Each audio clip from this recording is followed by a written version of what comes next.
families, welcome back. Thank you so much for clicking on this video. If this is your first time, my name is Mamli, and you are very, very welcome. My VIPs, kings and queens, my returning families, my new members, thank you so much. I'm so grateful for your support, your encouragement, and everything. As you can tell, this video is about France, Burkina Faso, Niger, and Mali. I will not waste your time. President Macron was interviewed once again on TV5, and he has a lot of things to say within 2 minutes, under 2 minutes, that he feels sorry for the youth of the Sahel. Yes, and these are the reasons why he feels sorry for them. I'll be back. Mali, Niger, and Burkina Faso have turned their backs on France, favoring Moscow in particular. Since the Ouaga speech, which was full of hope, do you have any regrets about that? Regrets? I have many for the youth of these countries. I tell you this, because it is a youth to which I am deeply attached. I don't say this because you are here, but because once again, we have millions of Malians, Burkinabés, and Nigerians who come to France, of divided families, because we have done so much with this country.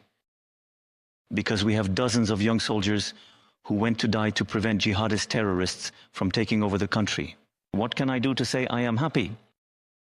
But I might add a caveat. What did we do wrong? What happened? What we did wrong is that we failed to move beyond the security response. Yet I doubled my efforts. The first summit I held in July 2017, with all the presidents of what was then called the G5 Sahel, I said, we need to implement projects, we need governance, we need to... Because otherwise, as soon as we stop a terrorist group, it manages to stop. There are young people because there is no hope. And we somewhat paid the price of poor political governance, meaning there is a political system that the youth wanted to get rid of. I don't want to generalize. Some wanted to get rid of it. We were swept away with it, but we were not there out of collusion. We were not there. We were there because these political leaders, elected by their people, had asked us to protect them. And Ecowas had asked us to protect it against jihadist terrorism. And we did what we had to do. There would undoubtedly certainly not be a single state left if we hadn't intervened in 2013. I say this all the more easily because I did not have to make this choice. It was made by my predecessor. But we stayed too long in a supportive stance, without any progress on the projects, precisely, and on democratic renewal. Then what happened? Failure. Does it represent the people? A mistake? Well, no, because it's not an election. And so I would say in good French, the jury is still out. Because the youth did not express themselves, they did not vote. And after a few years, I did not comment on things. As they no longer wanted to fight against terrorism, they withdrew. It is chosen again, of course. But I noticed that none of them, unlike what happened in Gabon, are in a hurry to hold free elections. And what did they do after a few years? They were called upon as the insurer of last resort for their security, not the security of their people, the Russians. What are these Russian militias doing? Because they are both private and public militias. They take control of resources and protect the coup leaders. But they do not fight against terrorism. Thank you so much, families, for listening and watching. Yes, he told the president to create jobs for these youths, and they are not doing that. They were there to protect the government. Of course, they were protecting the government and their resources and not the people. Because if they were protecting the people, the citizens, maybe they would stood by them, because no one, it's only one people that are ungrateful, that when you help them, they'll turn their back against you. What they were doing there, when you look back, previously, you can tell. I share only one video here and I stop sharing because some says that I should not share them because people would think, people that cannot listen properly would think that it is now that those things are happening. I still kept one. Please listen and I'll be back. A convoy of the French army coming from Côte d'Ivoire and heading to Niger was blocked on Friday in Kaya, the capital of the north-central region of Burkina Faso.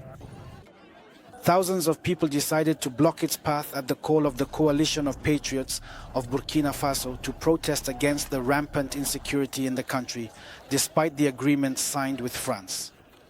The convoy raises questions. What are they transporting? What are they bringing every time they head towards the Sahel? What we want today is that they will not pass. Even if it's not today, even if we have to stay here for 2 months, we are settled, we will not move. But we don't want to be with them. We don't want to negotiate. We are not asking for anything. What we are asking for is just one thing. They should just go back to their home. The country is doing very, very badly. It's not getting any better. Politically, it's not going well. And on the opposition side, it's not going well either. We need to be open with them. Because I am sure that the soldiers, the police officers, or the gendarmes who have fallen, they are only waiting for these last 2 days. That's not it, because the attacks have become very frequent. It needs to end now. We've seen it all. It's too outdated. It's too accessible. The convoy's progress had already been disrupted on Wednesday and Thursday in Bobo Dioulasso, in the west, and in Ouagadougou, the capital of Burkina Faso. Thank you, families, for listening and watching. So these are the youths that President Macron feels sorry for. Because now they have dictators, they have coup leaders, they don't have right. So my family member who left a comment about me doing the students video, the school reform, Burkina Faso, and I'm so sorry I used man and woman as an example, but that's not what I mean. What I mean is they want the children to have all that right, and you know what I mean. I don't want to repeat it. It starts from the school. That's why I use that example. Macron, President Macron, saying that he feels sorry for the youth. He mentioned it in one of his interviews that they are dictating for the youth, for the children. They don't have freedom to do whatever they want, and also the informations, they are not giving the right informations out. You see here, so just like they were calling a late president Gaddafi, Colonel Gaddafi, a dictator, they are dictators and they don't give them their democratic right to do whatever they want. These are the people, the youth, that seize some of these trucks and saying that they don't want the trucks to go because France has been bringing trucks. They don't know what is in them, taking a lot of things out. They don't know what is in them, and so they want them to go before these leaders took over one by one to look after their own people. So yes, that brings me back, or takes me back, sorry, to a video I reacted on a long time ago, that President Macron was in one of this country, I think it's Burkina Faso, in a university when he was speaking to them, and one said they should bring them electricity and water. That's what they want. And he looked at the president and he asked the president, are you listening to your people? Give them water and electricity. Do you want me to come here and give it to you? Ask your president. And the president was ashamed. So he got up and left the room.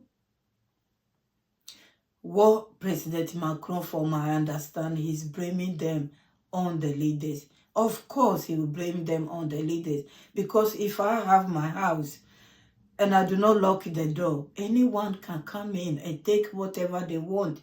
They have to protect their people and protect their resources. And thank goodness, this is what these three leaders are doing. And yet, he doesn't like it. Many of them does not like it. So why blame the leaders at that time? Because you will not let them have it their own way, soft, bribing them, twisting their hands.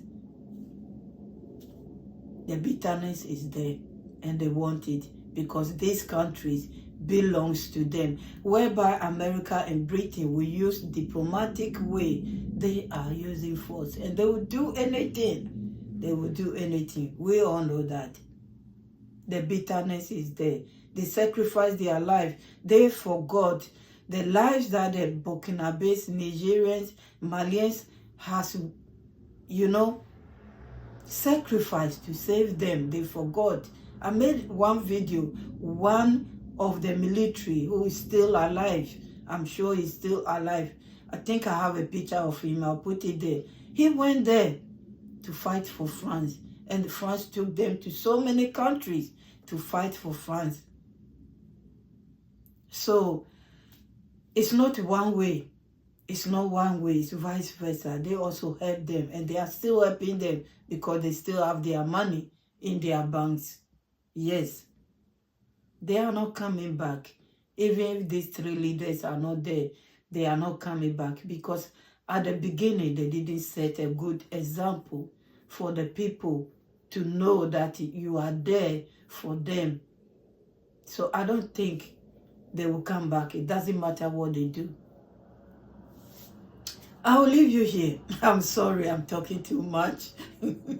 I'll leave you here, family. Thank you so much for listening to me. Leave your own comment, what you think about this short interview.